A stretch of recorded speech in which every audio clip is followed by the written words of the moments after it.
Hello, everyone. Happy New Year. And it's great to see you all. We are getting started here in January, our first set of meetings in the calendar year 2024 for the FAC. And today is the Acquisition Workforce Subcommittee's first meeting of the calendar year. So it's great to reconnect. We had a great meeting on December where the committee came together and presented a full set of recommendations. We just wrapping up that report. But we wanted to get started today, and as always, we open the meeting for members of the public to join in. We'll have an opportunity for you to come and chime in towards the end of the meeting. In the meantime, I just wanted to say welcome. And the first thing I wanted to do is, one thing I wanted to also remark is my colleague, Stephanie Hardison, was not going to be able to join today, but she sends her best to you all. So let's go ahead and do a roll call. And David, you're going to help me out here, taking the attendance, make sure to see who we have here. So I'm going to just call your names as I see you on the screen here. So I see Anne. Yep. I see Nicole. Yep. See Kristen. Hello. I see Mark. Hi there, present. Hello, hello. David. Here. I see Clyde. Here. I see Steve. Here. Great. Let's see. Did I miss anybody? Wonderful. Hi, this is Allison Ackerman. Okay, and so we're just doing the yeah, but we're doing the attendance for the members of the subcommittee at this point. And so what we'll do is, again, it's great to have you all here. And I want to turn this over to Nicole and Anne, who co-chair the committee. And I see, David, you have a hand raised. Yes, Boris. I believe Daryl Daniels may have entered the room as Skylar, the other Skylar. Can we get that confirmed? Yes. Okay. Daryl, can you hear us? Okay. Well, we will give her a chance to chime in. But so I'm going to turn it over to Nicole and Anne to get us started today. So welcome, everybody. Nicole and Anne. Thank you, Boris. And it's just great to see you all here. Happy 2024. I think we can still say that because this is our first opportunity to come together. And we have an exciting group of people with us here today that I just want to welcome. We undertook some important work in 2023, and the next 6 months is really going to mark an important, I would say, milestone for this subcommittee as we think about how we want to wrap up our work for the FAC. And the focus today is on one specific area, and that relates to the essential pathways needed to make sustainability concerns a core competency in federal acquisition. And we have a great group of folks talking with us here today, representing GSA and DOE. And before we get into introductions, Anne, I'm going to give you an opportunity to chime in. Oh, thanks. Yeah, looking forward to the discussion today. And I think as these questions unfold, you'll see that one sort of key area we want to focus in on is sort of, are there practical steps we can take, low-hanging fruit? We definitely want to hear about the big ideas and the more creative ideas, but we also want to balance that with, are there practical steps we can take right now that may be fairly easy, I'll use that in parens, to implement, that would still have an impact. So thank you very much for joining us today. Yeah, and the overarching question that we're posing to you all is, how can we leverage personnel structures and processes to assist us with this really, really important question of embedding sustainability across the federal acquisition processes and procedures? So I'd just like to get started, and thank you, Cedar Blazik. Did I correct your name? Did I pronounce your name correctly? Perfect. Thank you. DOE FEMP and the Federal Energy Management Program. And from GSA, I want to welcome B. Dukes, who's a Senior Procurement Manager, Nicole Acevedo, who is part of the Acquisition Workforce Division, and Danielle Moe. Did I pronounce that correctly, Danielle? It's Mal, but that was pretty Mal. good. Mal, who you represent IT acquisition, innovation, and workforce policy. And what's exciting about having you here, you're more specific, but you've been managing a lot of change within GSA in this space. So we're eager to learn from you and others. So as we think about leveraging personnel structures and processes to assist, let's go ahead and start off by asking if each of you could tell us a bit about you and the work that you do, and how does your work advance workforce changes related to sustainability or any other emerging change issues more broadly? How are you connecting with this space? Cedar, you want to kick us off? Sure, I'm happy to go first. So I am with DOE's Federal Energy Management Program. I also invited my colleague Allison Ackerman, who leads our Energy Efficient Product Procurement Program. Some of you may know Allison. So I manage our training program here at FEMP. FEMP provides accredited training across a range of federal energy and water management categories. We have a number of programs that range from technology to operations and maintenance for buildings. We have fleets. And we have training programs devoted to acquisitions and procurement, performance contracting, et cetera. And so our goal is to provide robust and beneficial training for anyone who touches anything related to energy, water, emissions management, and federal facilities and fleets. It's a broad charge. B, would you like to jump in next? Absolutely. Thank you for the opportunity. So here in GSA, I work across the agency of pretty much, I would call horizontal and vertical integration as it pertains to the acquisition workforce, looking at emerging themes in terms of not just sustainability, but any other emerging themes in terms of workforce needs, how we need to train the workforce and manage change as it pertains to introducing that training and helping the workforce to apply that new knowledge in the workplace, helping that new training to become alive and become part of their integrated day-to-day activities. And so I won't go into great detail, just kind of leave it at that level. There's some other great folks on the call who spend more time in the micro space. Great, thank you. Thank you. Cedar, I think I cycled right over to B. I want to provide opportunity for Allison to introduce herself as well. Cedar covered the highlights. I work at FEMP and I work on the energy efficient product procurement. That's the FEMP designated program. So we do sustainable acquisition, and I've been bridging a little bit of work into acquisition and following a bit of what the FAC has presented. Great. Let's see. Nicole, why don't you jump on in? Good afternoon. Nicole Acevedo. I am the director of the GSA Acquisition Workforce Division. So as B alluded to, we're managing the weeds, if you will. So certifications, credentials, warrants, and the execution of acquisition training within the FAI Seaside Learning Management Platform. So we partner very closely with B, with FAI, with Boris as well, now recently, and Stephanie Hardison to develop new training programs in support of various initiatives, this being one of them. So when we saw your report, your draft report, and the recommendations in it, we immediately started getting our gears together, meeting with Boris and Stephanie to talk about how we can leverage credentials and other specialized training programs within GSA to build. We're going to start agency-wide, of course, new initiatives to help focus our efforts around this. I think there are training programs in place, but there needs to be a strategic conversation around centralizing that and ensuring that we're really consistent about how we're implementing that, and then expanding those conversations government-wide through FAI to discuss how those resources could be leveraged across multiple agencies. So Danielle Mao is part of my team. I'm happy to have her here and leading her initiatives specific to the IT workforce. So I'd like to turn it over to her next. Thank you. Thanks, Nicole and Nicole and squared, right?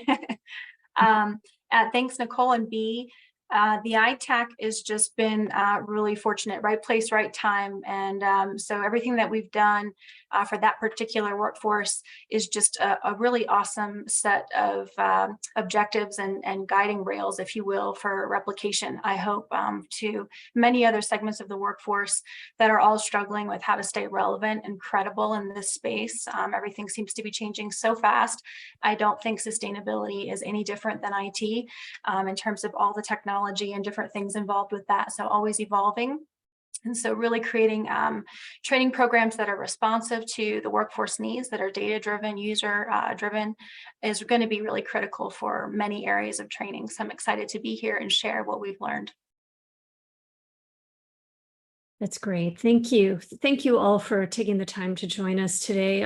I'll kick things off and just start jumping in. We know that there are many ways to motivate change within organizations. One relates to employee motivations. We're really eager to learn from you about what levers you've pulled or seen that have been particularly effective at motivating employees at your work.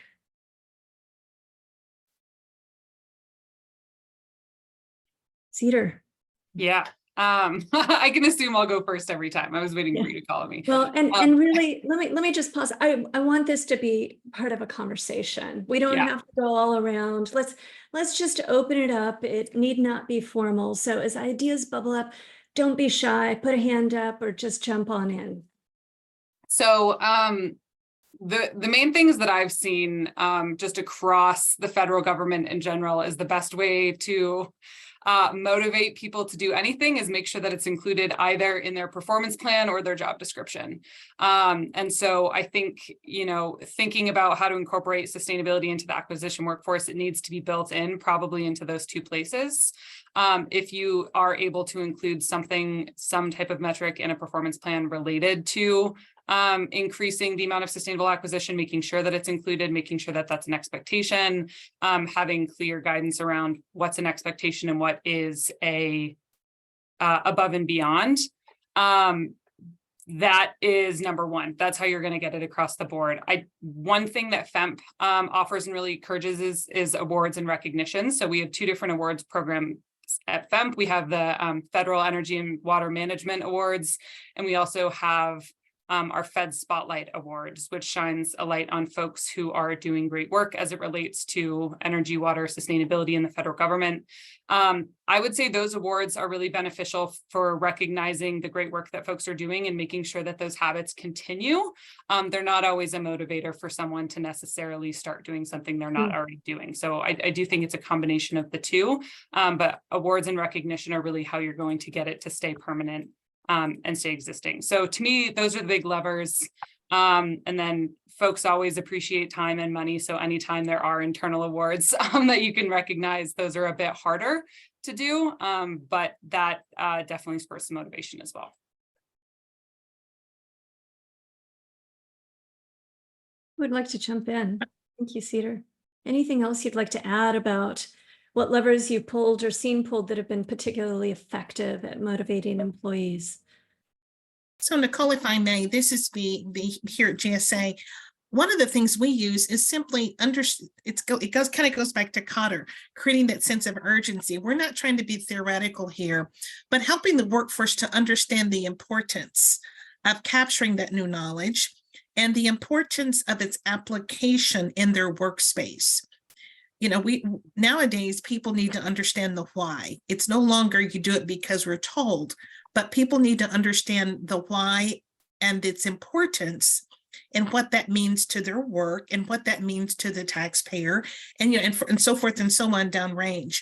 So we find that many of the projects that we've launched, we've explained the sense of urgency and the importance, and then we've helped the workforce to adapt and to adopt the new learning model, if you will. And then before you know it, I don't want to use a trite term, but as time passes, taking those steps, that becomes an integrated part of their new work. That's great. I teach Cotter in my classes, so I'm particularly excited that you're drawing on this model. Yay. Can I ask a follow-up to be, are Are there any particularly effective techniques in communicating the urgency and mission and importance of the policy? So Anne, thank you for that question. There are times when, one, they need to understand why it's important and what happens if we don't do it. And I don't want to use the stick. Sometimes it's more of the carrot, understanding why it's important to do it and the downstream impact if we don't adopt it, right?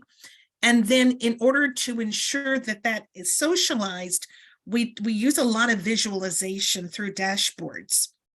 So everyone likes to see the positive end of a dashboard versus a negative. And I don't want to use that as a stick or a measure, but I think we kind of go back to the adage of what we don't measure, we're not aware of its progress or lack thereof. Is it communicated via email or via policy directive or town halls or kind of a combination? Or a combination, and a combination. We do strategic comms, operational comms, and tactical comms. We can't leave it just to the email. You've got to have your senior procurement, you've got to have the executive champion out front. Okay, you've got to have the executives communicating with the executives. You've got to have the ops folks talking to the ops, the contracting directors, and then you've got to have the folks on the ground. Nicole mentioned just a few minutes ago, her role and the importance of her role in ensuring that the workforce is equipped and prepared and is communicated with and so forth. So there's a cadre of people on the ground. I said Army word, on the ground, a cadre of people who work directly with the workforce to ensure that they have the capacity for that local communication. So again, it's a multi-phased and a communication approach, strategically, operationally, and tactically. And then we will also have town halls and other forums for the communication, but there's a process to ensure that that comm is saturated across the enterprise. One thing I'd like to add there too, I mean, you really highlighted the need for that executive champion and for it to come down from leadership, right? That's a big motivator, as if you have your leaders telling you need to do something. But two, you want to make sure that your internal policies and processes also support the goals. So it's not just something that they're saying, hey, this is important, but that it's actually built into the internal processes, that if they go reference a form or a standard operating procedure, that they understand that this is built in. Exactly. Cedar, you're totally right. The other thing is, when you mentioned that policy, we document our policies in a repository on an online forum. It's the acquisition portal. So anyone can click there and go read it for themselves. And so as Cedar just mentioned, we have to have that check and balance. Thank you. David, I see your hands up. Yeah, I have a question. Who owns the metric for this? What is that metric, and is it supported at multiple levels, or the KPI?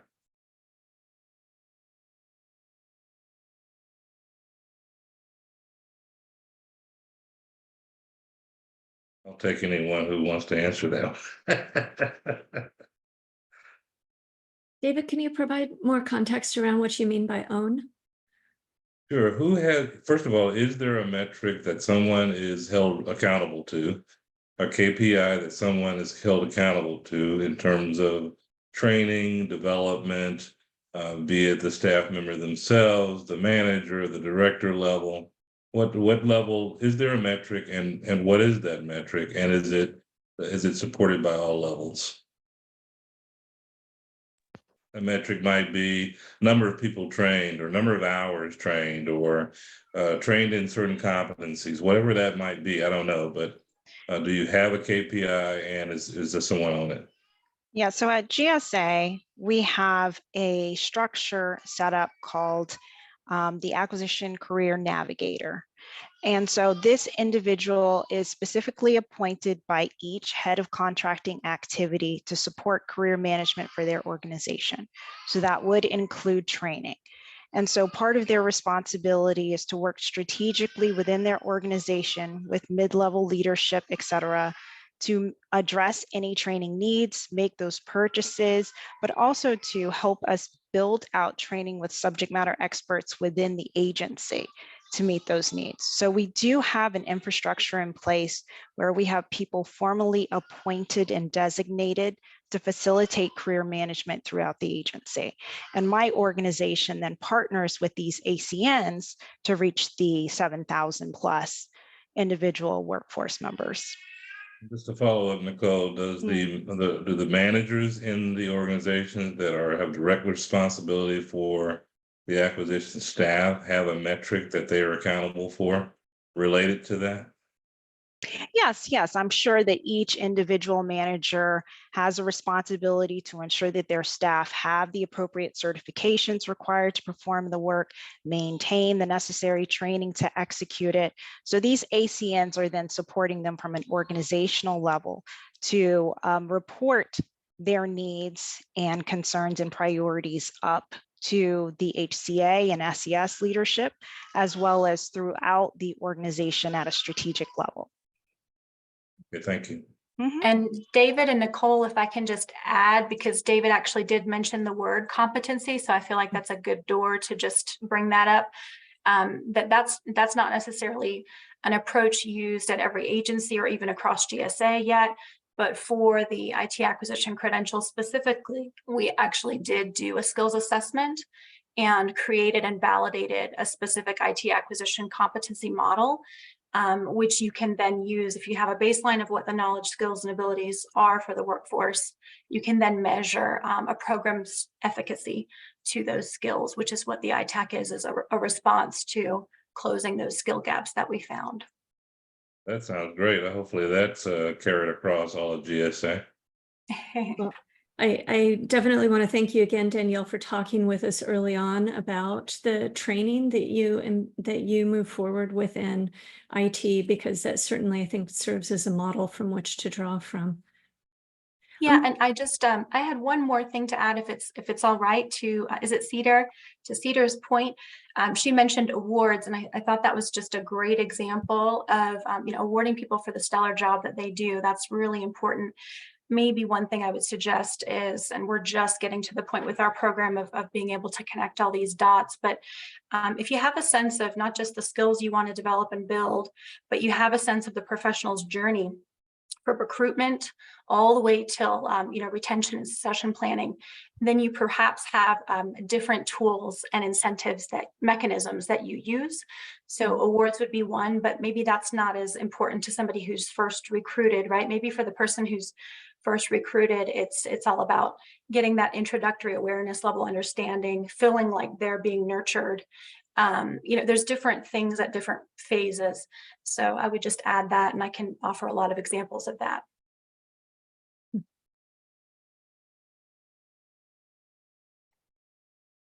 That's great. Thank you. I'm curious about the typical levers that are out there that people are quick to jump to that are ineffective in your experience towards motivating employees.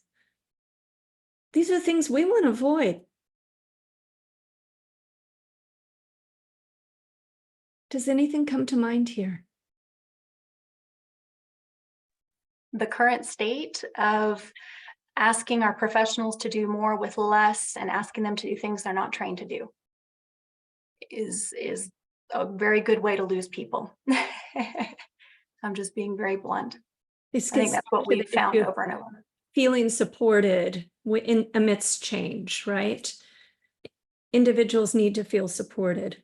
Cedar, you were about to jump in. Yeah, I think I mentioned the feds really appreciate having something in their performance plan or in a job description. If we try and fit something in under other duties as assigned, or try and assign folks work that is not explicitly in their job description, or not in a immediate and direct policy, I find that to be really demotivating. They might do it, but folks will be pretty unhappy about it. Maybe talk a little bit more about the downside.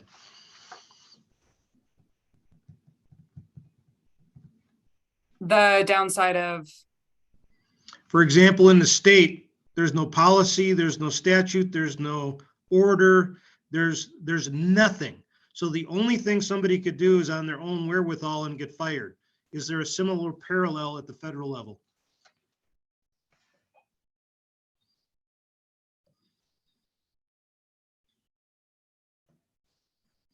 I'll take a stab at offering some feedback there. I think we're really, it's all relative. So we're really fortunate to have a lot of opportunities in the federal space for, and I can only speak for my community, which is the buyers, federal procurement buyers, contract specialists, contracting officers.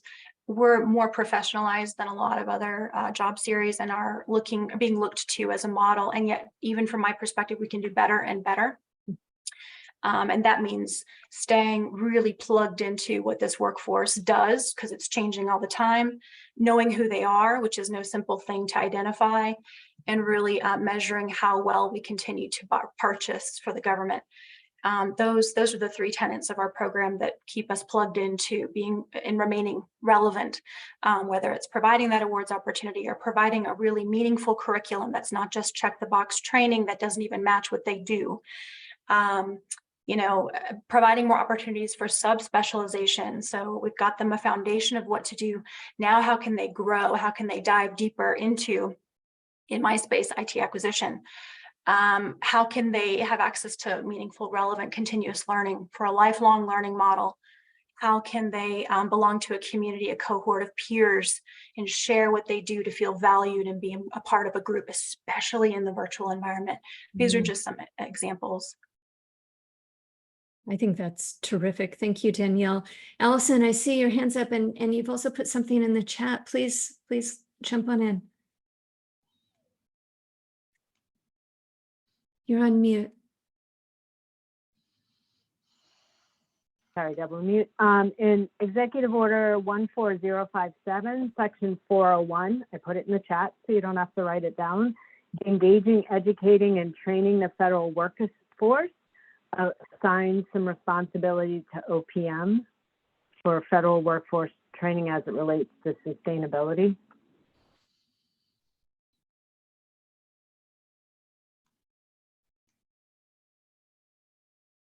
That's great. Thank you. Thank you, Allison.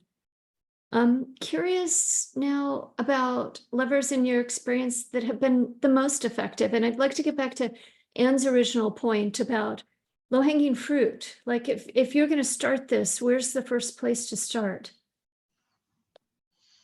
Where do you see the biggest wins? Recognizing that there's a whole suite of activities that need to take place.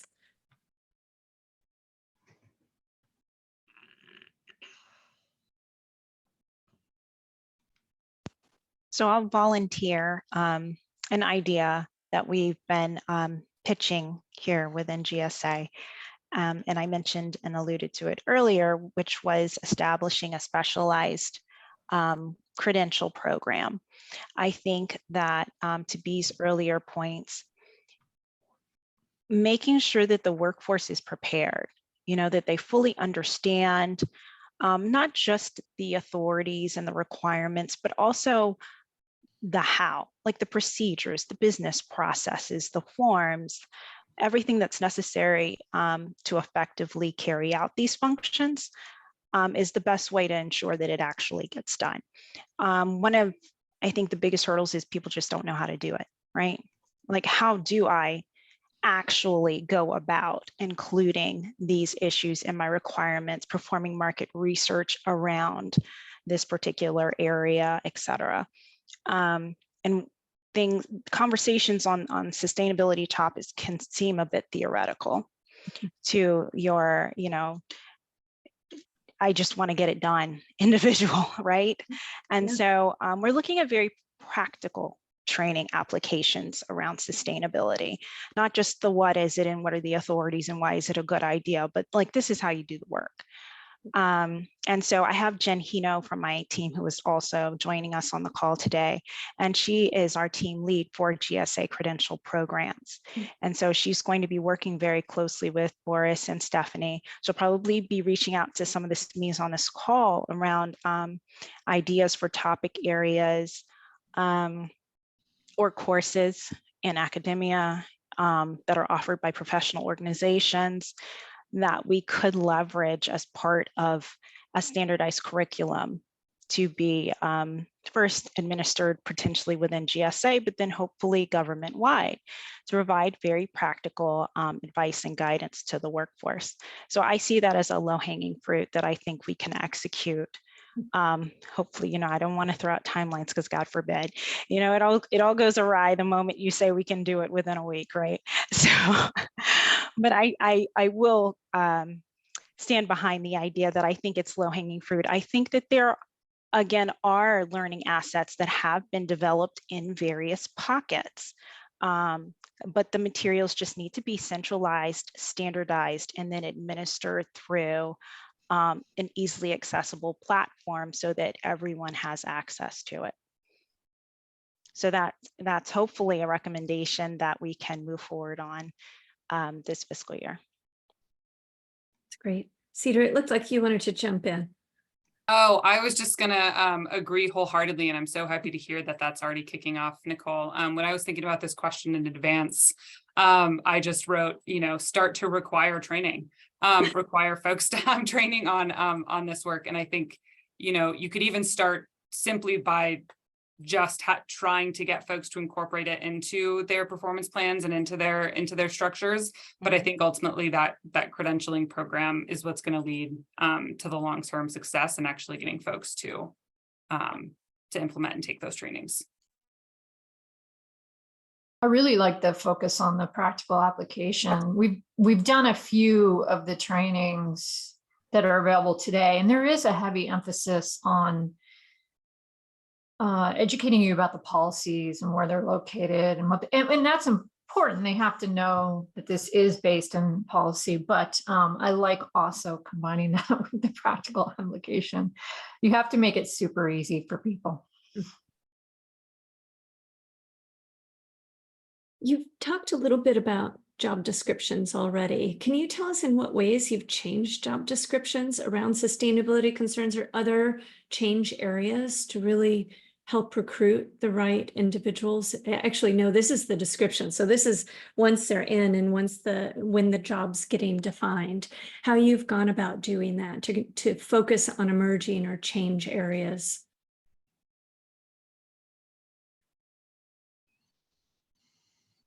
I mean, I think it can be just as simple as including sustainability, energy, efficiency, any of those words in the description. I think it's really important also when you are looking to hire folks to include that so it comes up in searches to be able to get it in front of more folks who are really interested and passionate about those topics, who might not realize that being in acquisitions might be a sustainability job role, or it can be, and it can have an impact. But I think even just including those key words is really critical. Our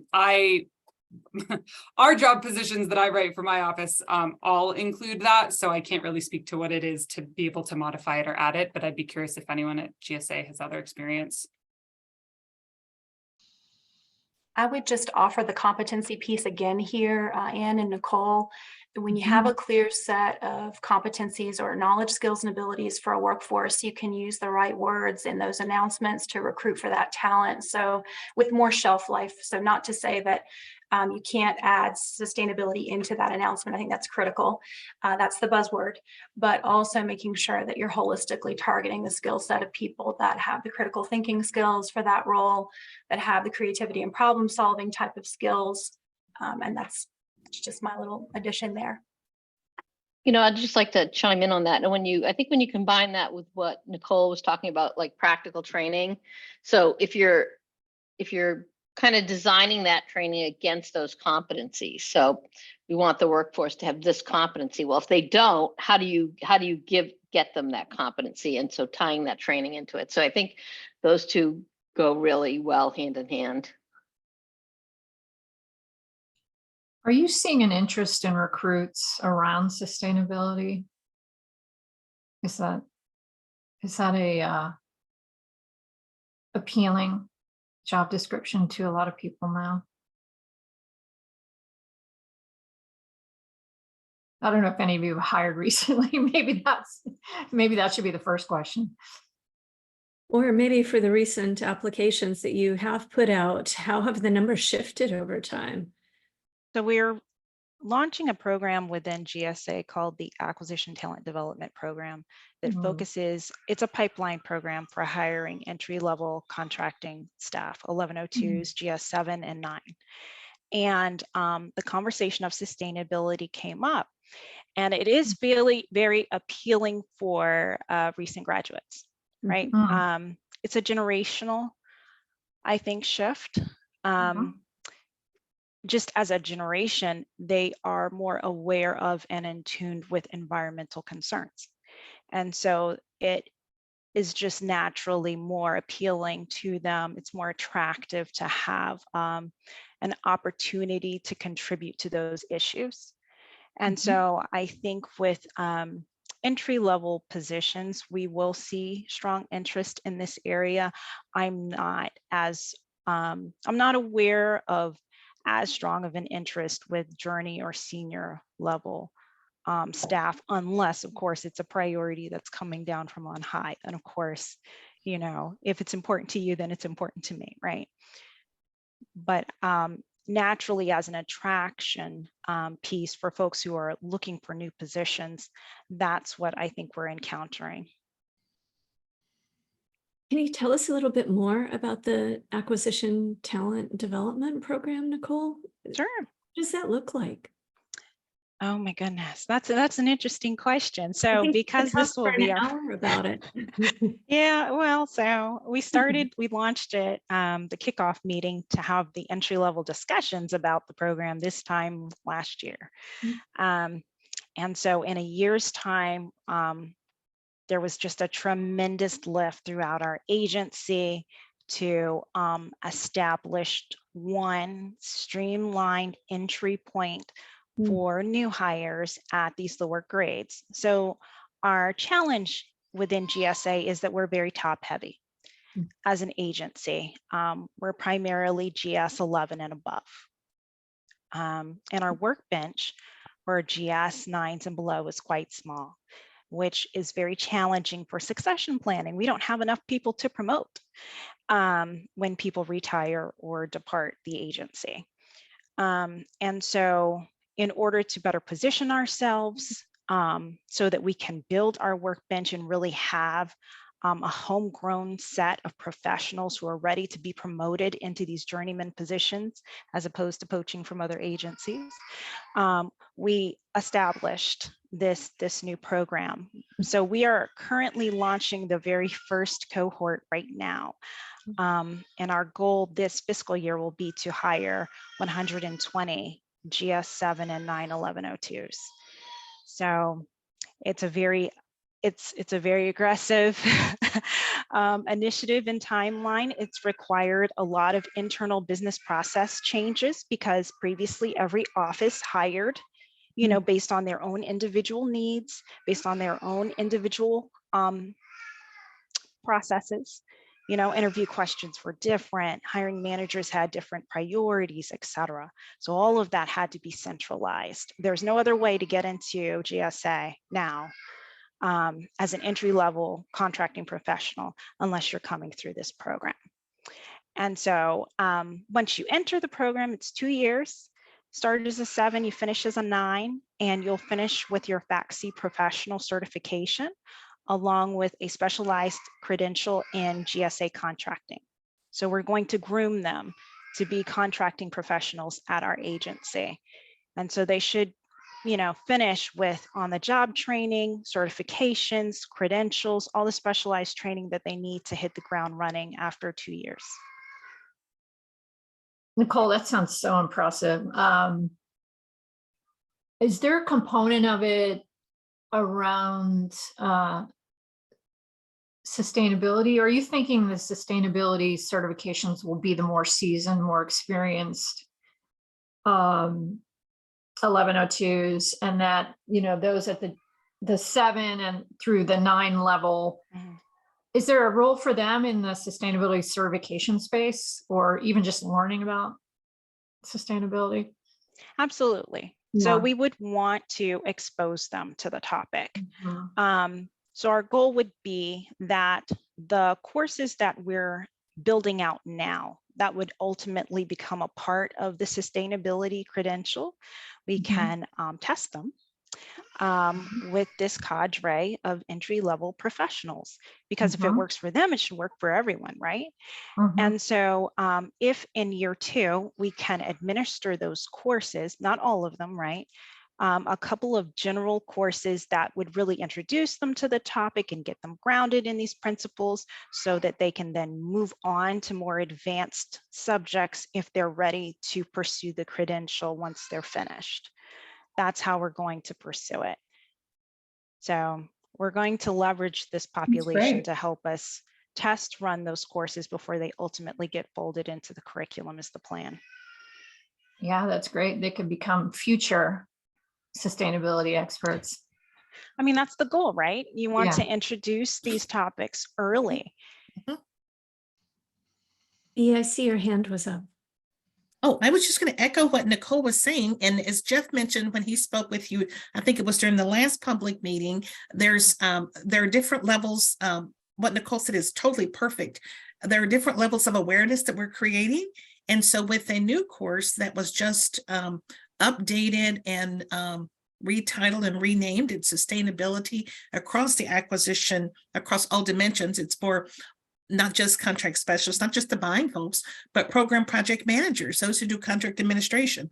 We're now assigning that training to every single person in that space. And it's an awareness training. So you may not become an expert, of course, but this is just to make sure that everyone has a grassroots base level of knowledge upon which they can then grow and learn in the sustainability space.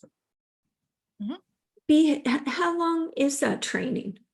That training is, well, it's a self-paced. So Nicole, it could be, it's right now, I believe it's one, its assignment is one or two continuous learning points, which means the user can take 1 to 2 hours to complete. There are those, it depends on how fast you listen, how fast you read.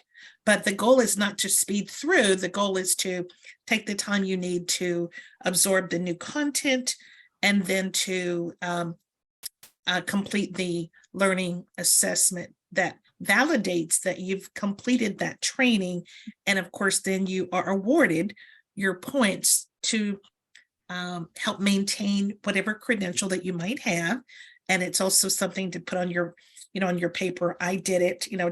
We no longer have the wall. We can we post our placards on, but it's in your file that shows that you did it. So and there's and believe me for this one, like someone mentioned earlier, what's the KPI? I think David said, what's the KPI? Well, the measure is, here's the dashboard. Here's the number of people who need it.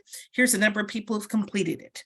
So that will be measured and that will be accounted for at the end of this fiscal year for the first go round. And then for sustainability of the sustainability training, then it'll be based on, normally it's about 90 to 120 days after it's assigned, the user has that time to complete. So that will capture new entrants who come to the agency, as well as those who migrate from other organizations, as well as new folks. Now, as Nicole mentioned, the ATD is a special program, but I'm referring to other individuals that fall outside that program. I know the GEPFAC previously has had an opportunity to review some of the trainings. Is this a training that we might be able to also review? It is. In fact, I can share with you, it's in FAI CSAW, but there's also a publicly available, there's a link outside of that system, and I can provide that to Boris, and Boris can ensure that that's, how that works, the supply chain. That would be great. Thanks, Pete. Yeah, I'll be looking for it. Thank you, Boris. All right. And others, if you want to jump in, we originally were talking about job descriptions and job announcements, and it's sort of morphed into both. You have the announcement where you want to recruit the staff, and then you have the job description of what they actually do. Steve, you want to jump on in? And I apologize if I missed it, but I'm looking at this wonderful spreadsheet of all this available training. Is this spreadsheet in the public domain somewhere? If I'm an acquisition professional, or if I'm someone who's interested in that, where would I find this information? Thanks so much.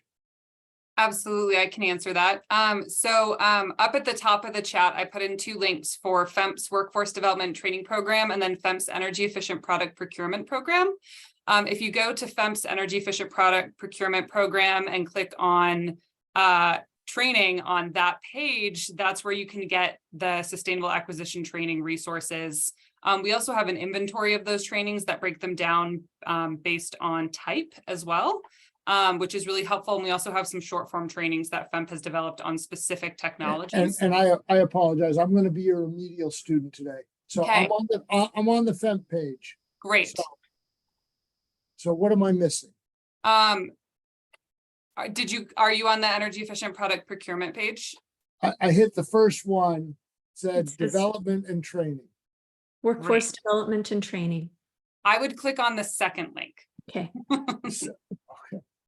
The second link is specific to procurement and acquisition. Yeah. The first link is just all of our training.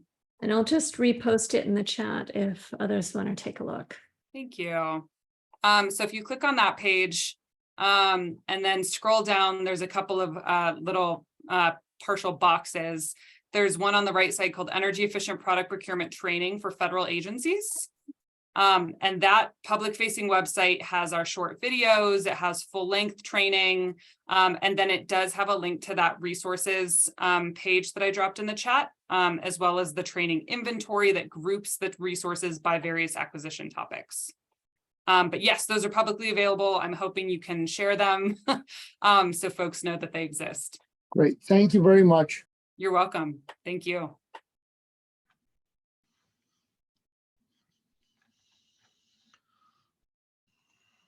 Are there other examples of how you use job descriptions then to recruit individuals around sustainability? And maybe let's focus on this, and then once we close that out, Boris, I'll let you jump on in. Job descriptions, if you have an example.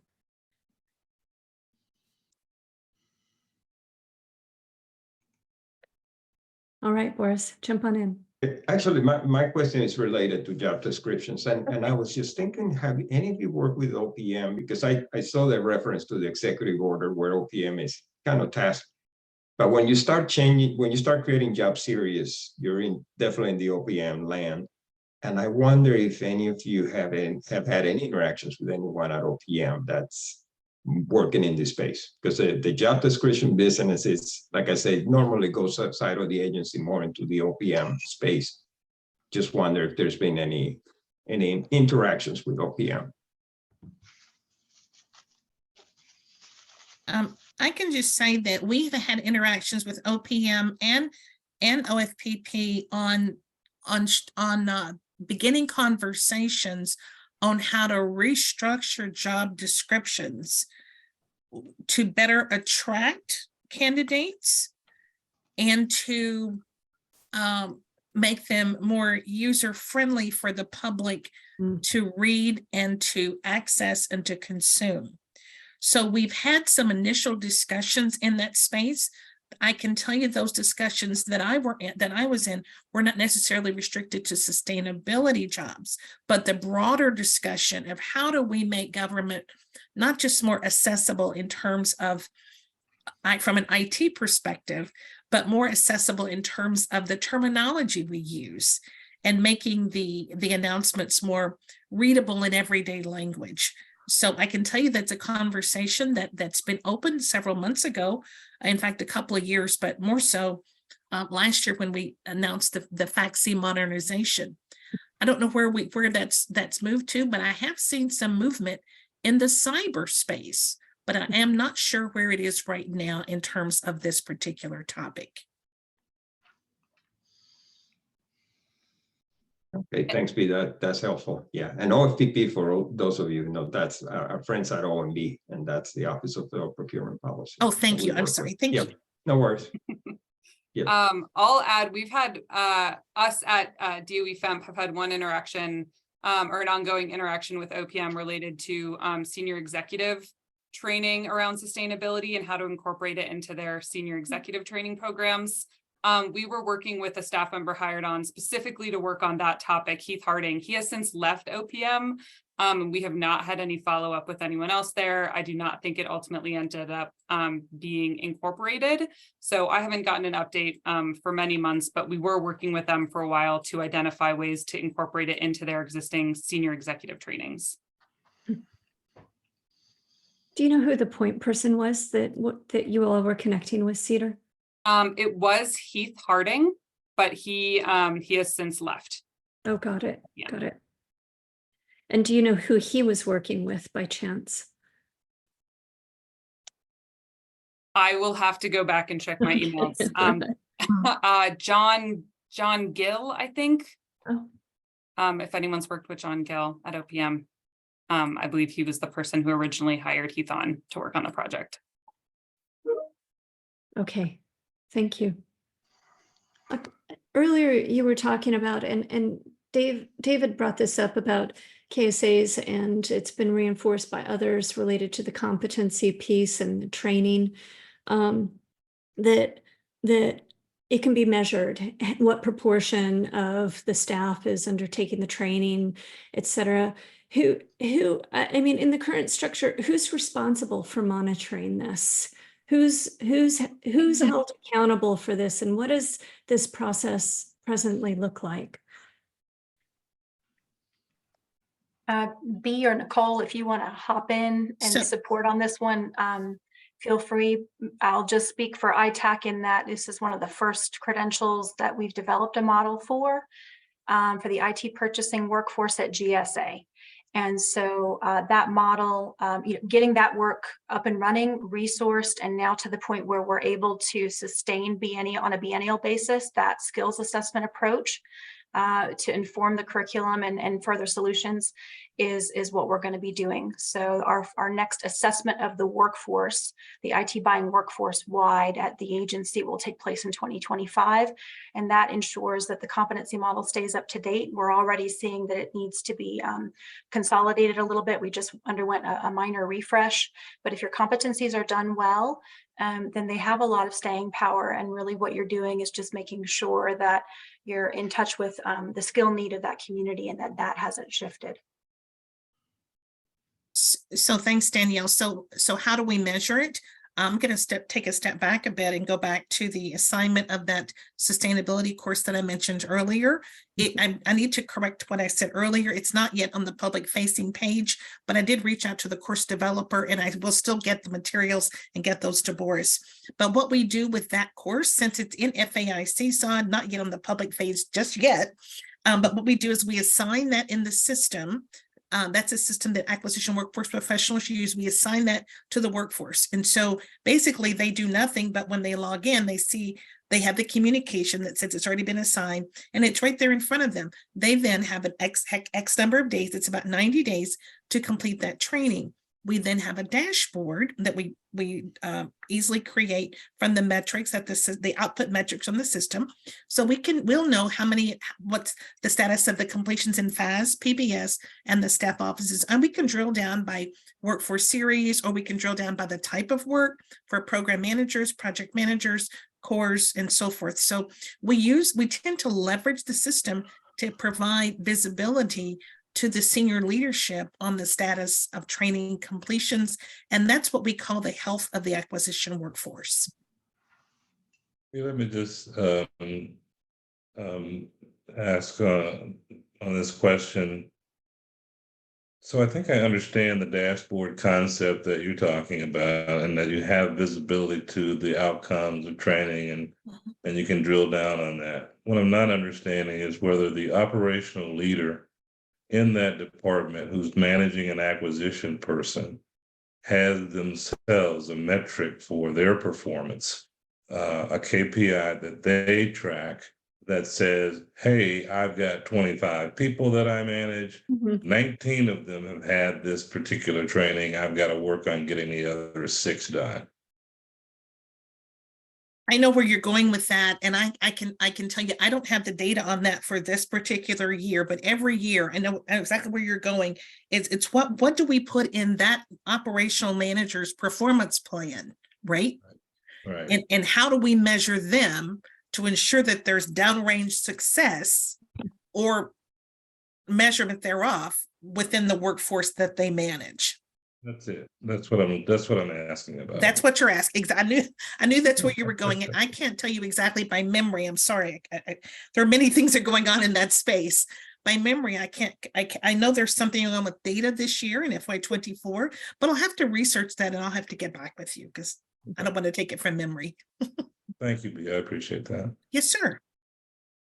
And B and Mr. Malone, I would just add that for the ITAC, we're working very early stages on an IDP or development plan solution. So that competency model then can actually go into a learning management system, become an automated way for managers and employees to discuss that skill building journey. So it's much more than just the credential program. It's about that longer term solution. You know, what do you need when you first start? What do you need in the middle of your career? And to your point, sir, how are the two working together to manage to that success? That's the HR side of it. Thank you. This is really helpful. I want to give the rest of the subcommittee a chance to jump in. Any questions that you have?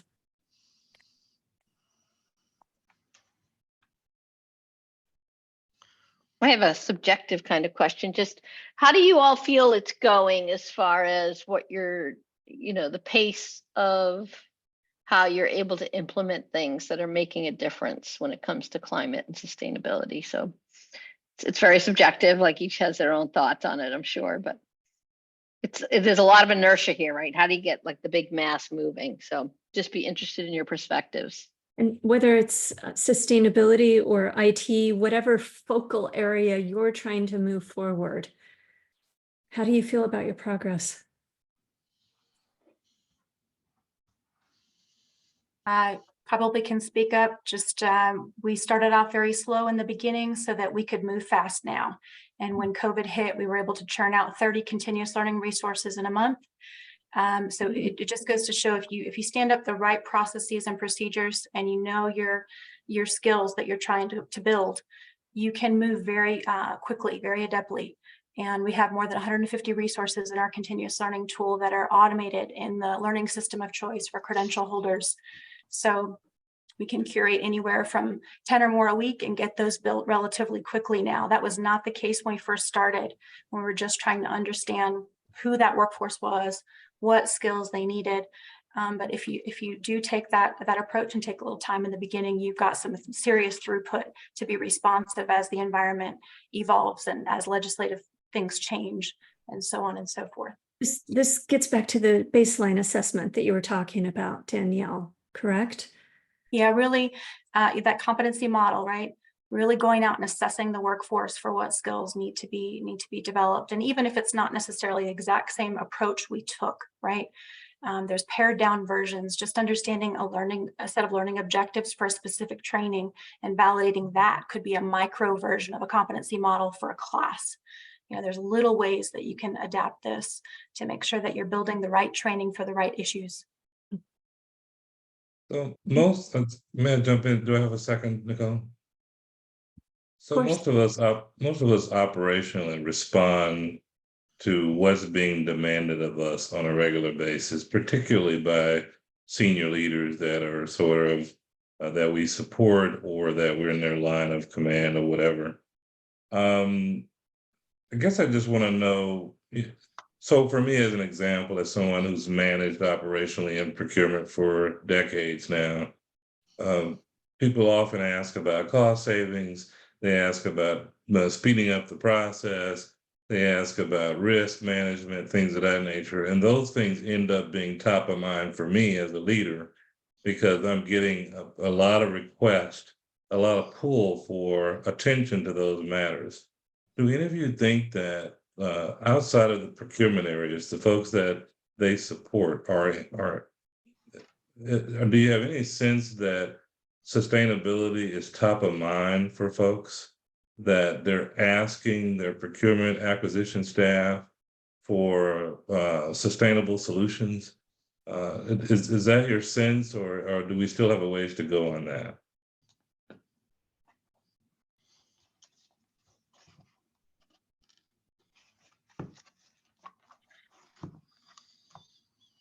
I mean, you talked about the demands on the acquisition staff, and I fully understand that, right? As someone who's been in that spot. And so they've got lots to do, little time to do it. We're asking them to think about something else, but generally they think about it a lot more when their clients are coming to them and saying, yeah, and we want this to be a component of this acquisition, right? And I guess I'm just wondering, are you seeing any trends in that direction, or do we need to think about how we can incent not just the acquisition leaders, but the other leaders in the organization to ask those questions, to put that at the top of mind for the acquisition team? So I will highlight that when it has been raised as a high priority that I'm aware of, it's usually tied to some of those other concerns that you mentioned, right? So if it's tied to cost savings, if it's tied to PULT, if it's tied to accessibility, removing barriers to entry for certain small businesses, etc., then it's prioritized. So I think if there is a solid way to tie it into some of those regularly regarded priorities, then it's, it becomes a natural part of the consideration process, but in and of itself, standing alone, not typically. I haven't seen That makes so much sense to me. Okay. It really gets to the why that you were talking about earlier, Nicole, linking sustainability to GSA's core mission. I saw, Mark, you were trying to jump in a little bit earlier. Why don't you go ahead and hop in, and then I see Steve has something in the chat as well. Thanks, Nicole. Yeah, it kind of dovetails a little bit on what David was talking about. My general question is it the sense that the federal government needs a push, a pull, or are they mentally there? Is everybody holding hands, singing Kumbaya, or are they hiding somewhere? If you can give me a sense for what is going on, that might help us frame it. Thank you.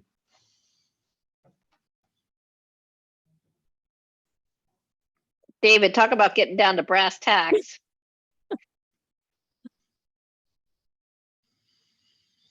I'll share a little story about CSCRIM. CSCRIM is one of those topics that's largely intimidating to a lot of people, and I think a lot of that has to do with how far-reaching it is. It touches almost everything that our IT buying workforce does.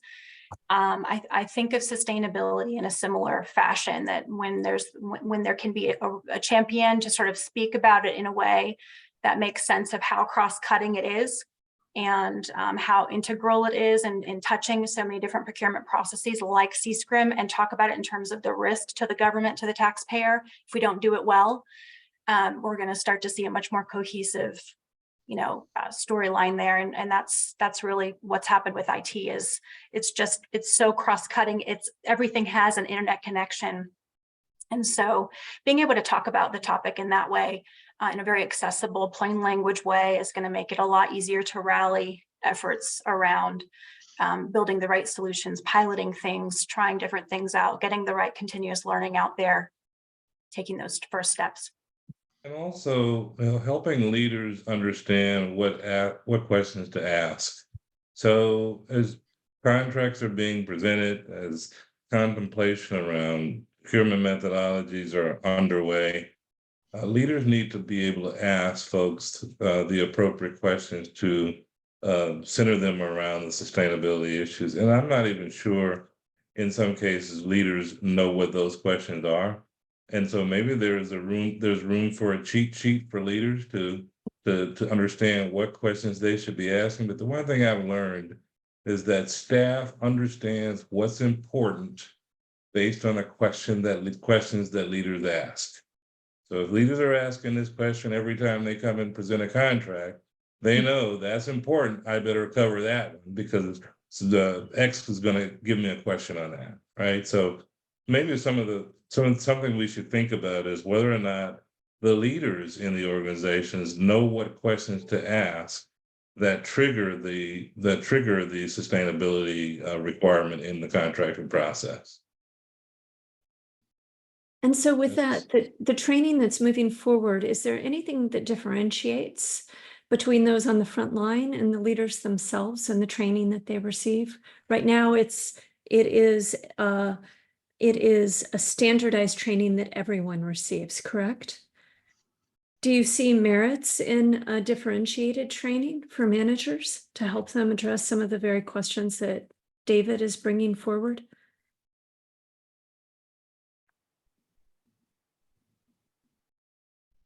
Potentially. Sorry, I'm thinking really. Yeah. I haven't considered the question. I'm so sorry, everyone. So I there might be value in that. I think that that's part of the conversation that we want to have with this group around the courses that we consider for the curricula. If there needs to be separate credentials for different audiences.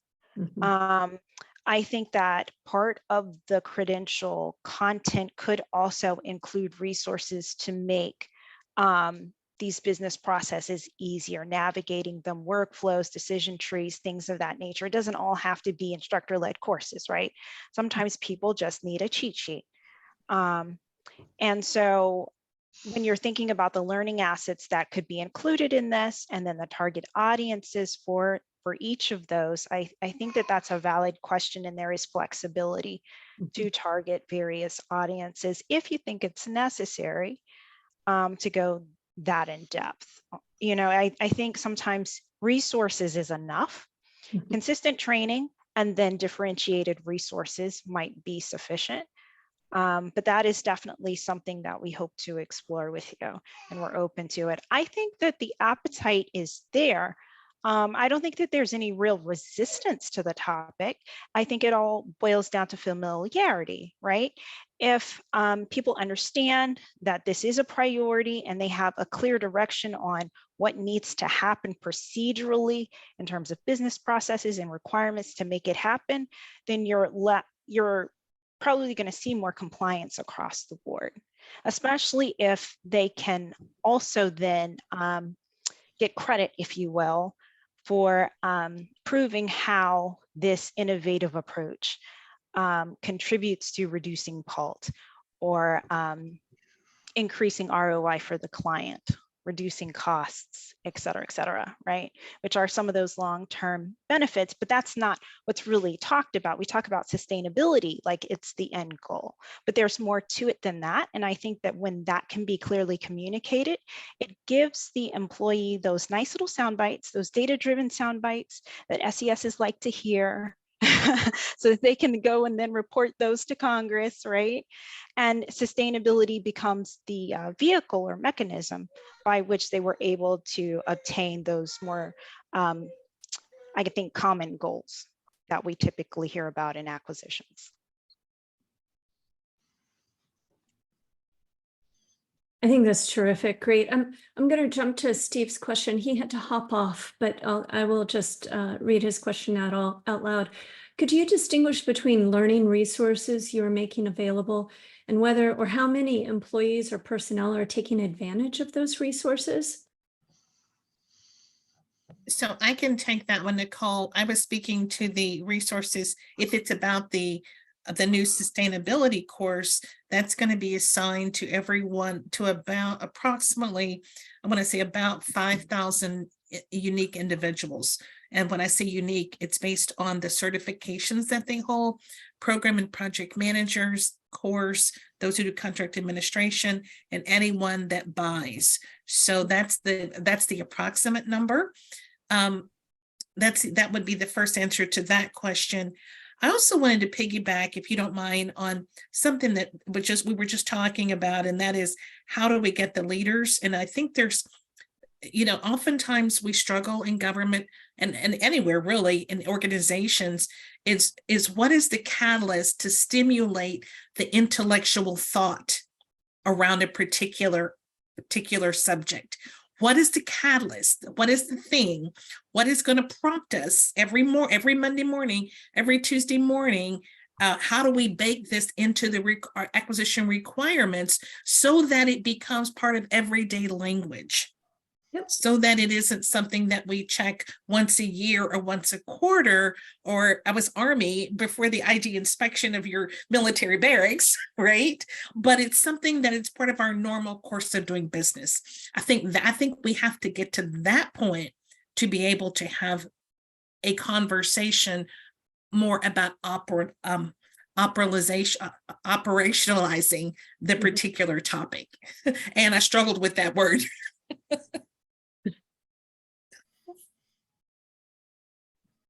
So I'm going to poke at that. What is the catalyst? I mean, I agree with you 100%. That's a central issue to organization change. So what do you see as the low-hanging catalyst, the low-hanging fruit that we should be targeting here?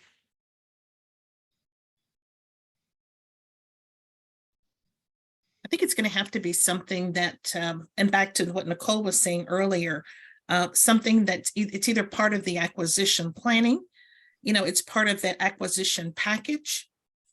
It's baked into the requirements. I say baked in, it's part of the requirements. Danielle, you went through this with the C-SCRAM. It's part of the requirements. It's something that becomes part of the routine, so that it's not thought of as an afterthought. Oh, now we need to consider sustainability, but that it's considered from the requirement development stage onward.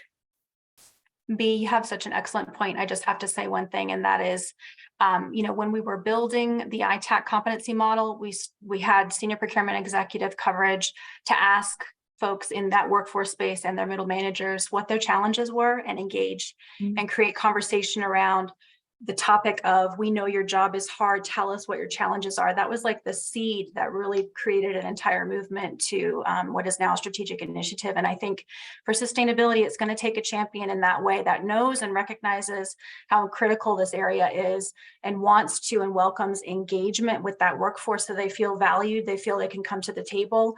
And now our graduates of our ITAC program, it's come full circle.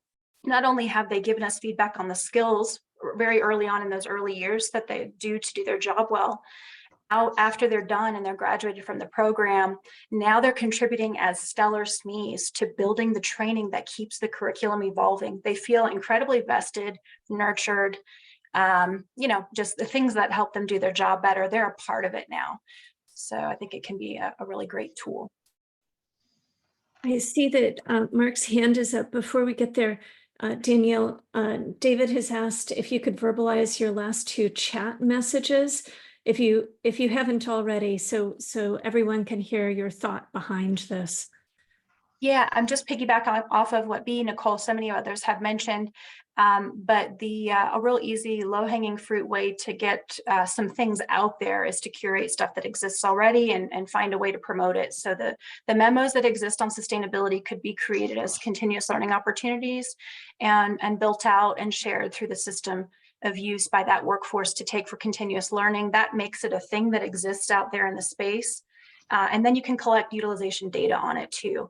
And then, of course, the training that B was just talking about, that's going to be out soon. We'll measure it. We'll take a look at what people thought of that resource through the end of course assessment.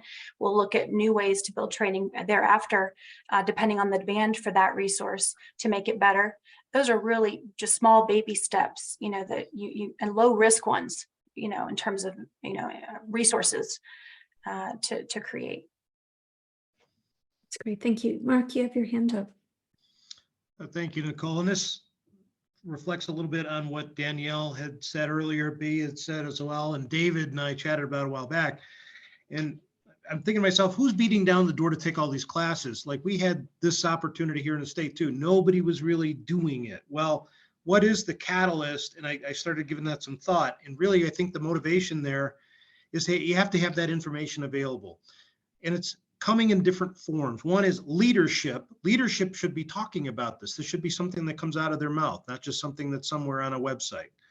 Buzz, socialization, get that out there. People are talking about, hey, it's really important. We're starting to get tornadoes and droughts and floods, and maybe we should think more about what we're doing here, because it means something at a personal level. No downside, having the ability to do those kind of decisions in an environment that's safe. And then finally, the incentive. You got to put the banana out there, and they have to want to do something, and maybe you have to win their hearts and souls. That's something I couldn't do at the state level, and I'm hoping the feds can, but I think those four pieces go together. One thing that I'll mention, especially back to the leadership point, this administration has appointed a chief sustainability officer for every single federal agency.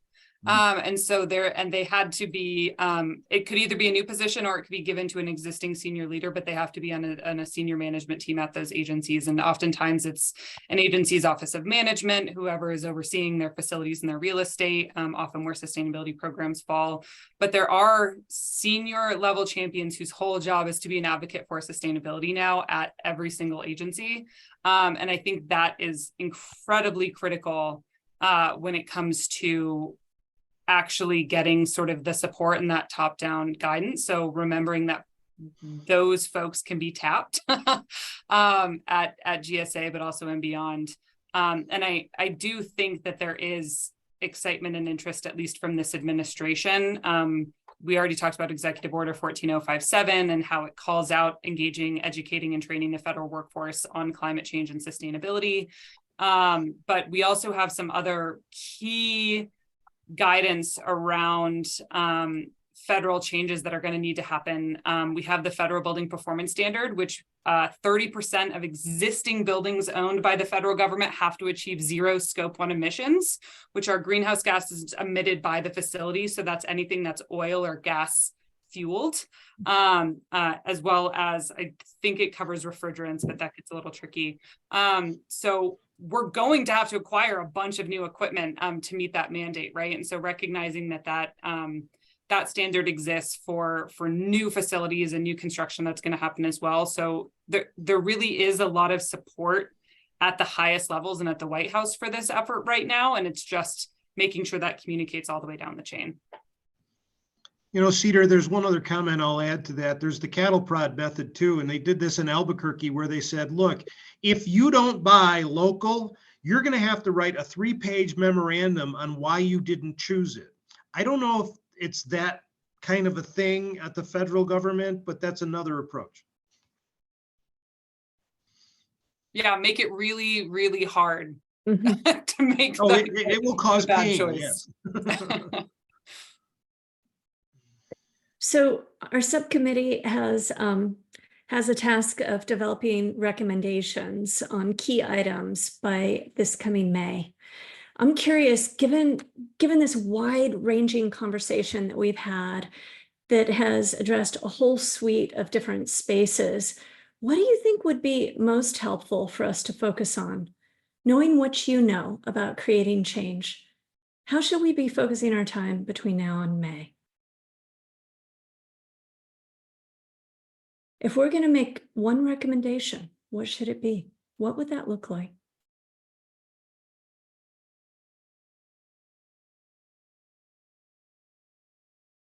Cedar? Yeah, One is, I'm don't ever definitely play thinking. poker. Don't ever play poker.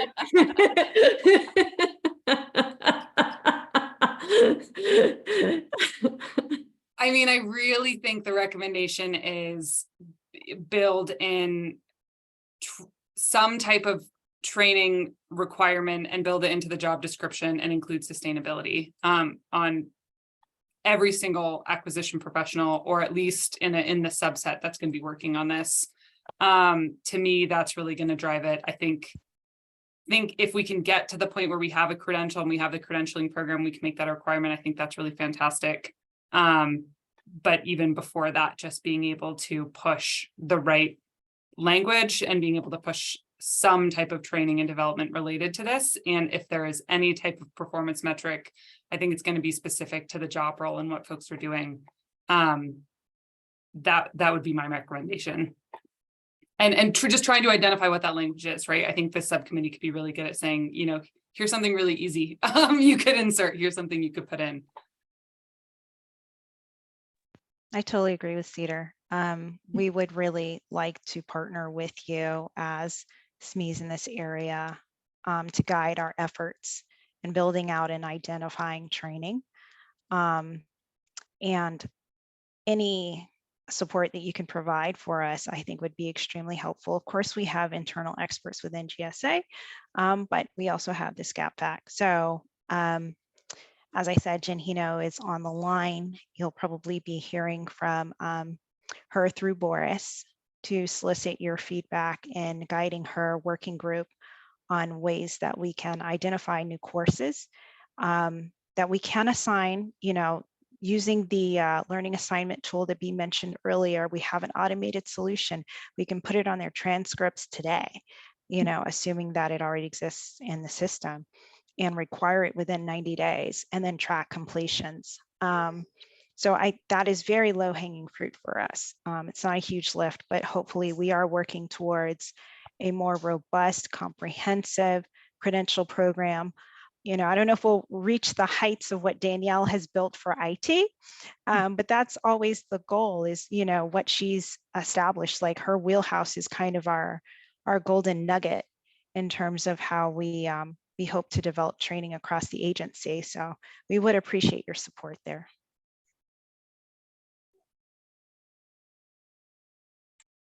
Other thoughts?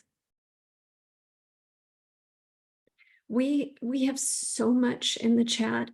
I'm hoping, Boris, your team would be able to save what's in the chat and be able to get that to us in a text form so we can go back and reference it. There's some tremendous leaks. Oddly, I'm not able to copy and paste items that are in the chat. So I could be doing this along the way, but it doesn't work. There's some sort of setting on here that doesn't allow me to do that. Yeah, we'll be able to do that. And Skylar, just confirming with you, correct? We are able to save the chat. Yes, that's correct. We'll be able to share it. Okay, thank you. Terrific. All right. Is there anything else that you would like to share about the process of motivating teams or individuals that we haven't talked about as yet?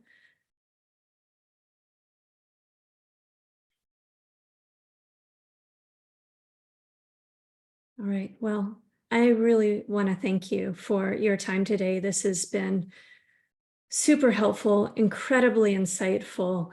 You've given a lot for us to think about. And you want to jump in? I think one definite follow-up is talking to OPM about finding a point person who's thinking about this directive in the executive order around training. Hopefully there's somebody who's thinking about it, even with the individual's departure that you are working with. And then I think the other piece here is just, Nicole, I think you and I in the subcommittee just working through connecting all the dots. There's so many moving parts, and I think there is a way to weave this all together in a cohesive recommendation. But all the great points around there are now agency sustainability specialists, and then we have all these great teams tackling training. And there's just a lot of pieces to this. And so I think thinking through how we create one integrated ecosystem around this recommendation. This has come up before, and it was also discussed in the Policy and Practices Subcommittee about creating the what's the term of art? It's essentially the single point of access around sustainability. And we've heard about this from the acquisition professionals, that they feel that lots of things are in disparate places, and it's difficult for them to focus their attention when they need resources related to sustainability. So I want to thank you again. This has been a terrific. Yeah, thank you so much. It's been wonderful. And thank you, Nicole, for leading the discussion, as always. All right, so we are going to shift gears now and move to the next part of our conversation today, which is the review of key takeaways. This is a public meeting, so everyone's welcome to attend, but you'll be on mute, and we'll be working as a subcommittee around the key themes that we have heard. I'm going to pop into the chat our Jamboard where we can start then talking to each other. All right, go ahead and click on that link in your chat. And what I'm hoping we focus is on our key discussion points that have stuck out for us, and how these key points should inform our recommendations. And we'll just take the next 10 minutes or so to brainstorm on stickies, and then we'll open it up for a broader conversation.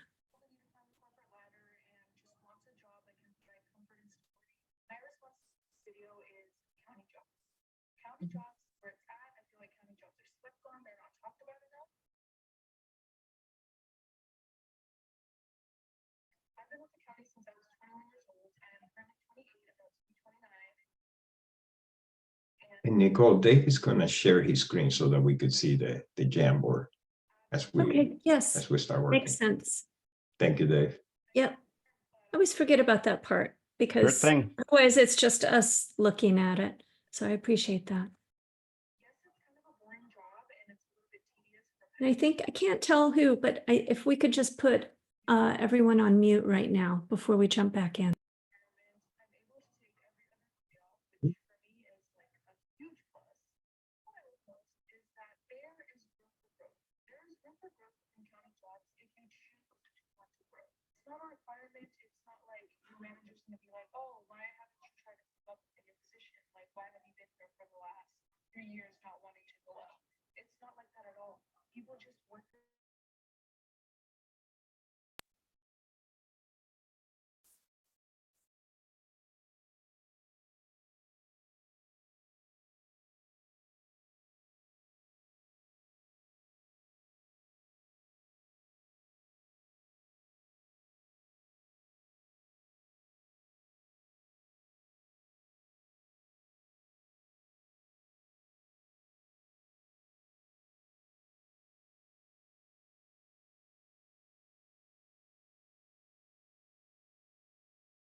How are we doing?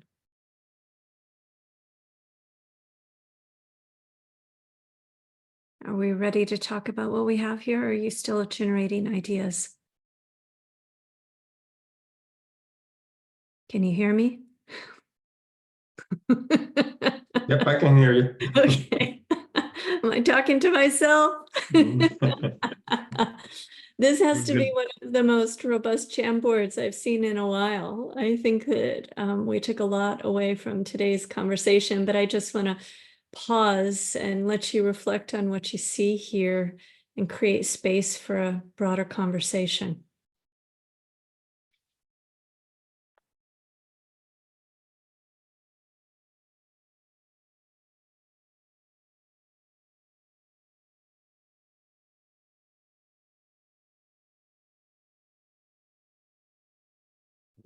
Is this the broader conversation? I'm waiting. I think so much of what we heard today connects with the earlier work that we've done as a subcommittee and helps, I think, push it to the next level, which is precisely where we were hoping to go with this discussion. Yeah, I think, you know, we need to carefully consider those next steps. And what I mean by that is I took note of things like they're top heavy and that they have a smaller group of sort of lower level professionals and they're trying to recruit more. And how do we sort of get those folks early in the game and make that a priority? Because I have this sense that, and I could be dead wrong, but some of the folks that are at the more senior levels probably already have their priorities. And so it's a big shift for them, as opposed to some of the newer people coming in who may just grab onto this and make it a priority from the get-go. So I just want to make sure that as we're thinking about next steps, that we're considering all of the sort of nuances that we heard about today.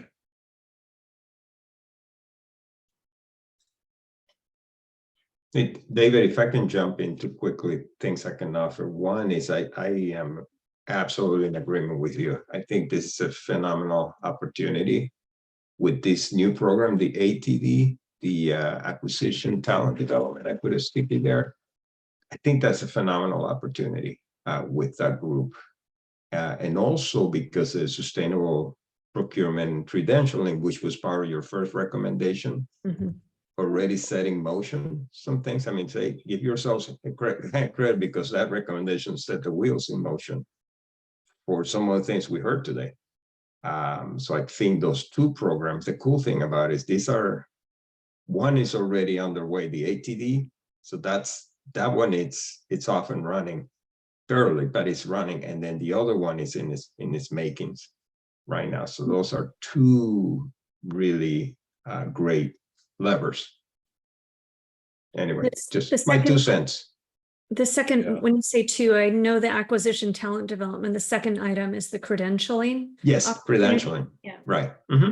Right. And whether and you all had a lot to do with both. Actually, the ATD, I'm not sure about that one, but you definitely had a lot to do with. Oh, yeah, no, that was totally our idea. Yeah, there you go, Ann. Yeah. Oh, sorry, it took me 10 minutes to find my way back to the screen, sorry. I found you all. We ended up having a conversation about some potential different level of training for leaders. And I put this thing up on here about a potential checklist of questions for leaders, and they may go hand in hand. One of the things that I've trained a couple of chief procurement officers, right? And one of the training aspects is I was doing the work and now I'm reviewing the work. I'm not sure what I'm looking for because I can't go through every single contract, every word. And so what we help them understand is there is a checklist of things that are most important for you to be considering as a leader reviewing contracts and reviewing documents that you need to kind of go through in every instance to make sure that things are up to snuff, right? And so just sort of preparing them for the role of what questions do they ask at the review point as a leader. And I think this may be an opportunity. I do think leaders, we assume that leaders understand what to ask. I think that's a bad assumption, particularly when it comes to this. I agree 100%.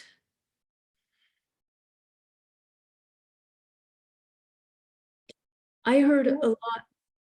Go ahead, Anne. Were you jumping?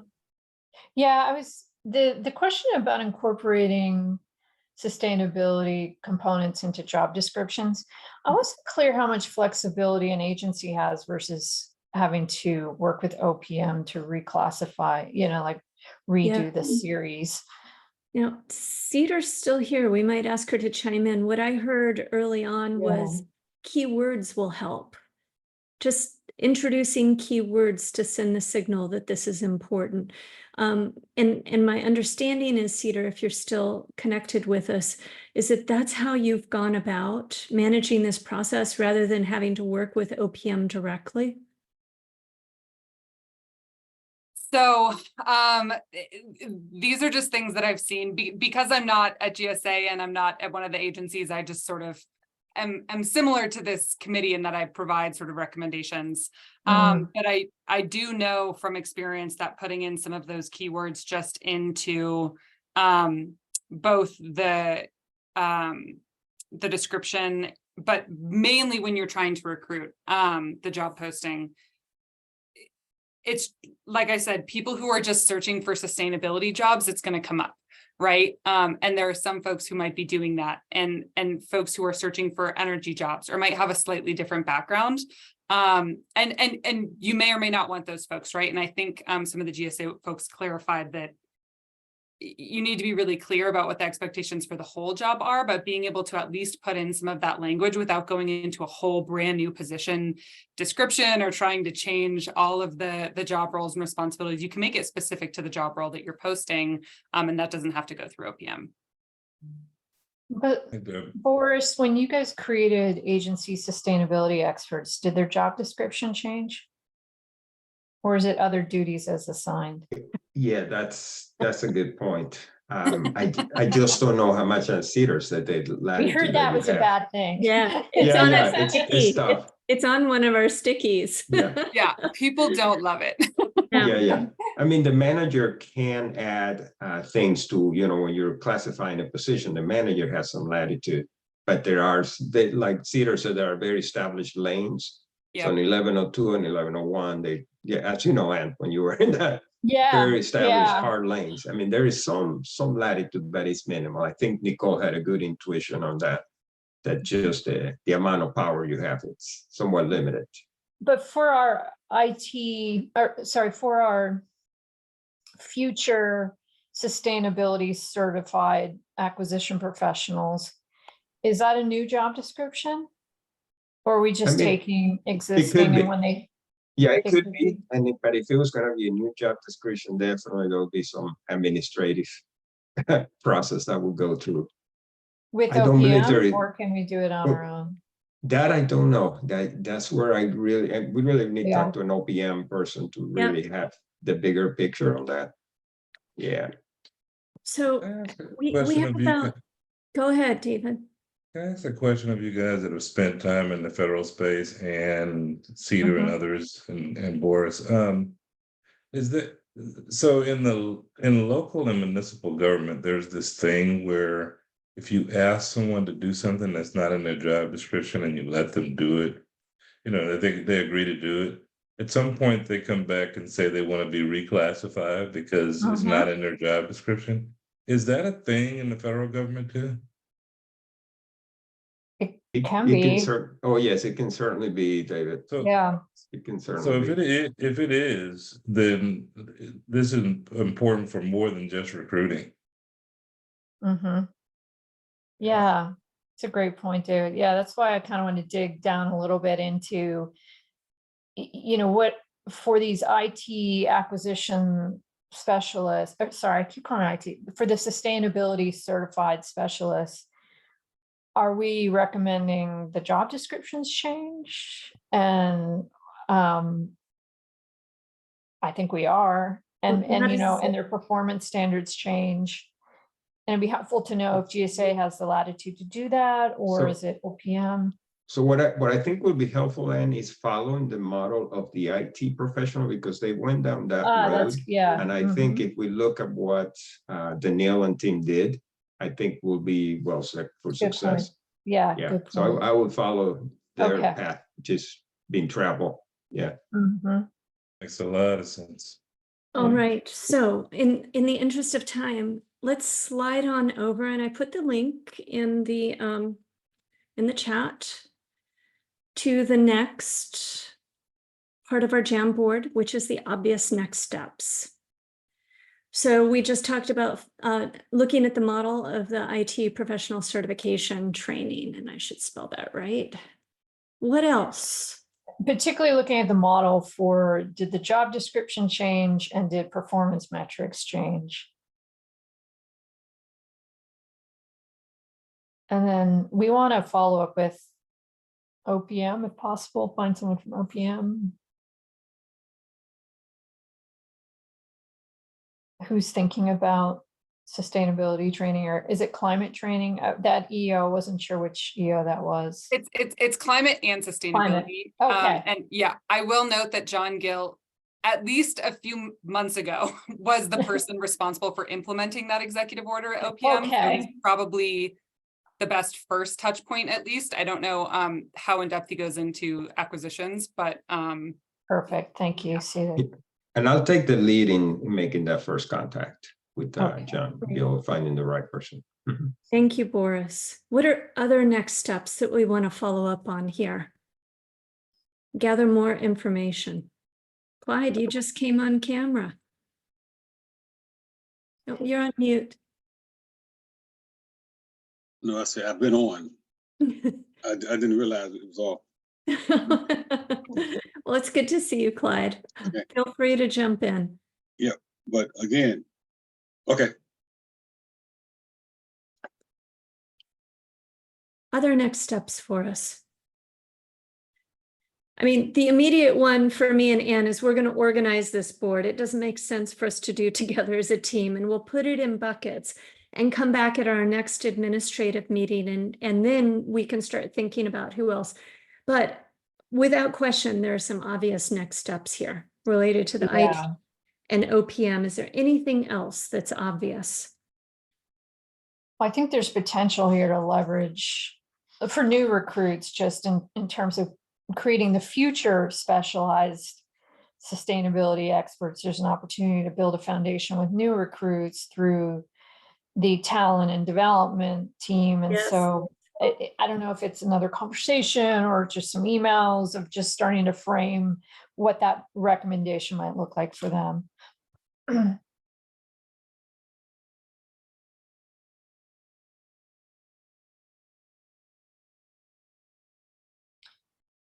And then it seemed like awards and recognition is consistently, a great way, especially in government, to incentivize certain people.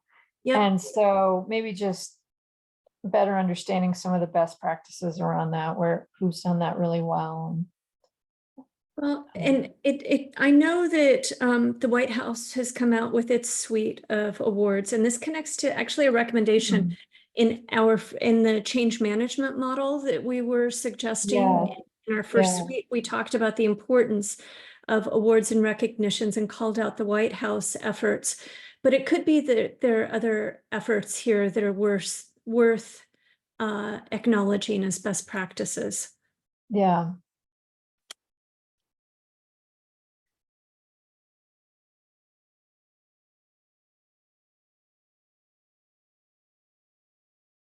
All right. Those are the main pillars. With that, I'd like to, this has been a terrific conversation, everyone. I've really enjoyed it and appreciate the depth of engagement that we've had. Why don't we pause at the moment and ask if there's any engagement from the public, any questions from the public at this time, thoughts about the conversation that has moved forward.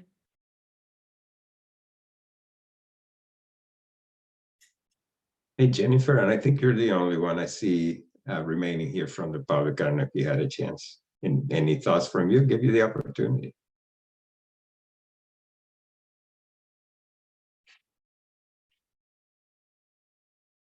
I thought Jennifer was part of, oh, go Sorry. ahead, Jen. Sorry. I think that because there are touch points, Cedar mentioned this, that there are touch points in each agency. In GSA, there are sustainability touch points in each region. So I think the only thing that hasn't been captured here that I would think of is to touch base with those folks because they manage sustainability KPIs for their regions, you know, for their work units. And it's all things like water and energy conservation. They have, I want to say, about 5 or 6 KPIs that they manage. I think touching base with those folks would be valuable because you can determine, are they tracking the right things? You know, what you would see tracked? And would you want to add something to their KPIs? These are the agency sustainability experts. Sorry, I missed that one. Yes, that's right. That's a good idea. Talking to a real live one. Yeah. Yeah, I would say I'll reach out to them and see if they if someone from, they're in facilities, they're in this group called facilities. If someone from facilities who know all the KPIs would be able to attend your next meeting. That's great. Okay. Thank you. Okay. All right, that's all I have, so I'll go. No, I appreciate you jumping in. Yeah, Okay. thank you. Thanks. And we've captured that here on a sticky. So, wow, it's a Perfect. minute to the hour. I want to thank you all. This was just a Thank you, fantastic Nicole. discussion. Yeah, I look forward to making sense of this. There's a lot there, but I can see some common themes coming out. Just appreciate the rich conversation and engagement, and looking forward to an amazing 2024 working with you on our last suite of recommendations. Anne, are there any final words you want to bring?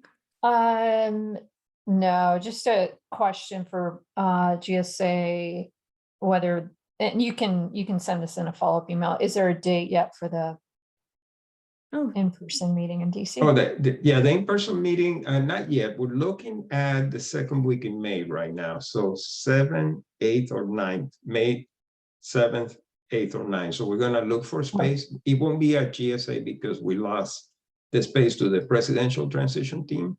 Like the conference center, we lose that, and that happens every cycle, every 4 years. So, yeah. But we will find it. We've got some openings down in the Bahamas. Yeah, there you go. No, don't have a region there. Totally, I'm there. So it's looking like either 7th, 8th, or 9th. Those are the days that most members are available. Thanks, to meet. Boris. One of those dates. Perfect. I'll block them Right. off. And with that, thank you, Boris. Thank you, David. Thank you, guys. Tyler and others. It was a terrific conversation. No, great job facilitating the conversation. Really appreciate you all. So with And that, thank you, Blair. we'll go ahead and adjourn the meeting. And Skylar, you can stop recording. Happy New Year, everybody. Yeah, you All too. right.